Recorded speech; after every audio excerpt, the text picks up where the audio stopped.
How to check the webcams on Streamlabs. Hello everyone, my name is Smile and in this video I'm going to show you how you can do this. So for that you must need to follow some steps, and the steps are: using a webcam in Streamlabs OBS is a straightforward process. Here is how you can set up and use your webcam. First of all, install the Streamlabs OBS, connect your webcam and launch your Streamlabs. Now add a video capture device in the Streamlabs, go to the sources box at the bottom and then configure the video capture device.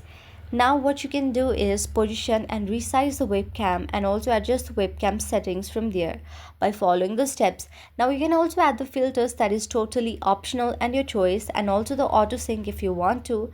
After all the things that you have done, you need to check your setup. Before going live, text your setup to see if everything is correct or not. Now after that you can simply go live. When you're ready to go live, click on the go live button to the bottom right corner and ensure your webcam feed is visible and positioned correctly during the stream. Now, by following the steps, you should be able to set up and use your webcam in the Streamlabs for your live streams or the recordings. So I hope this video was helpful. If you like the video, then please do hit the thumbs up and subscribe button and also comment in the comment section below.